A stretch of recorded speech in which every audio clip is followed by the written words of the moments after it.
வந்திருக்கக்கூடிய கேஸ் எப்படியாப்பட்ட கேஸ் அப்படின்னா, இது வந்து பேங்க்ல வந்து லோன் எடுத்திருக்காங்க. லோன் வந்து எப்படி ப்ராசஸ் பண்ணியிருக்காரு அப்படின்னா, ஒரு ஃப்ரெண்டுங்கிற ஹிசாபில் தான் லோன் கொடுத்துருக்காங்க.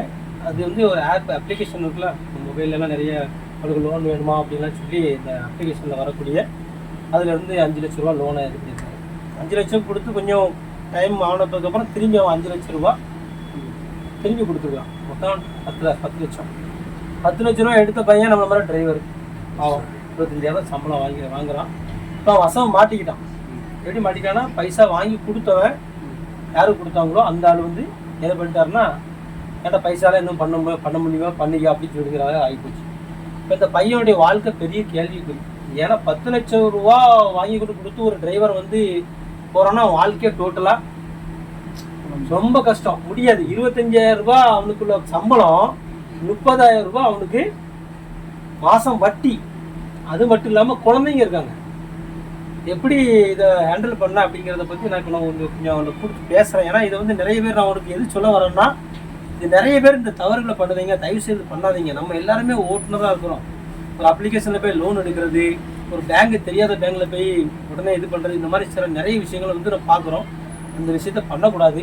அதனால் நம்ம இந்த விஷயத்த நம்ம எப்படி ஹேண்டில் பண்ணலாம் அப்படிங்கிறத நம்ம வந்து கொஞ்சம் டிஸ்கஸ் பண்ணி, ஒரு பேங்க் மேனேஜர் இந்த பேங்க்கு எந்த பேங்க்லேருந்து லோன் எடுத்துக்கிறான், அதுக்கப்புறம் இந்த பைசா ஏமாத்துறது யார், இந்த மாதிரி ஆட்களை கொஞ்சம் ரெடி பண்ணிவிட்டு இது அடுத்த கட்டத்தை நம்ம பார்க்கணும். அது ப்ரைவேட் பேங்கா இல்லைன்னா கவர்மெண்ட்டினுடைய இது ஆர்பிஐ அண்டரில் உள்ளதா எப்படி? இல்லை, ஆக்சுவலி இது வந்து ப்ரைவேட்டில் அண்டராக தான் இருக்கும். ஏன்னா வந்து இது ஒரு கவர்மெண்ட் த்ரூவால் இருக்கக்கூடிய பேங்க்கில் வந்து இந்த அளவுக்கு டாக்குமெண்ட் இல்லாமல் அவங்க கொடுக்க மாட்டாங்க. இப்போ இவங்க அப்ளிகேஷன் எப்படி கொடுக்குறாங்கன்னா, இவங்களுடைய ஆதார் கார்டு, இவங்களுடைய சிவிகள்லாம் பார்த்துட்டு உடனே நடத்துவாங்க. இப்போ கரண்டில் அந்த பையன் இப்போ கொடுத்துருக்கான். இப்போ ஒரு எத்தனை நாள் அப்படிங்கிறத பேசணும்.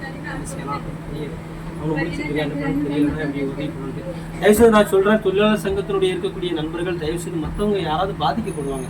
இப்படி பாதிக்கப்பட்டவங்கள நீங்கள் தயவுசெய்து என்ன பிரச்சனைனா இருந்தாலும் பரவாயில்ல கொண்டு வாங்க, நம்மளால முடிஞ்ச அளவுக்கு உதவி செய்வோம். ஏன்னா ஒருத்தவங்களுடைய வாழ்க்கை வந்து நிறைய இந்த மாதிரி ப்ராப்ளம் இருக்குது, வெளியே சொல்ல முடியாமல் நிறைய பேர் இருக்கிறாங்க.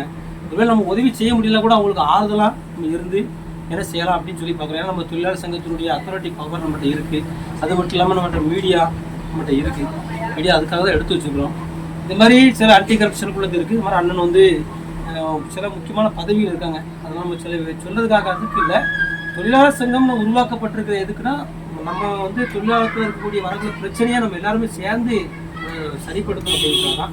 எல்லாரும் இணைஞ்சிருங்க. சின்ன சின்ன பிரச்சனை வரும்போது அதை நம்ம தவிர்த்துட்டு அடுத்தல என்ன பண்ணலாம் அப்படின்னு சொல்லி போகிறது நல்லது. நிறைய குரூப்பாக வளர்த்துட்டு அந்த குரூப் இந்த குரூப் இதெல்லாம் ஒரு டிஸ்கஷன் இல்லாமல் போயிடும். அதனால் தயவுசெய்து நம்ம நிறைய உதவி பண்ணுவோம். நான் சொன்னால் நிறைய உதவிகள் பண்ண வேண்டிய நிறைய இருக்குது. அதனால் நிறைய விஷயங்களை நான் ஷேர் பண்ணுறேன். ஒருவேளை நான் குரூப்பை வந்து ஓப்பன் பண்ண முடியாமல் இருக்குது. அந்த ஷேர் நோட்டை கொஞ்சம் கலந்து பேசணும். குரூப்பில் முக்கியமான மெம்பர்கிட்டே கொடுத்து கலந்து பேசியிருக்கிறேன். இந்த குரூப்பை எப்படி ஓப்பன் பண்ணவா இல்லைன்னா அதை அப்படியே கொஞ்சம் பண்ணலாமா டிஸ்கஸ் பண்ணி கொண்டு போகணும். அதனால் நீங்களும் இணைஞ்சிருங்க, மற்றவங்களுக்கும் நினச்சி விடுங்க.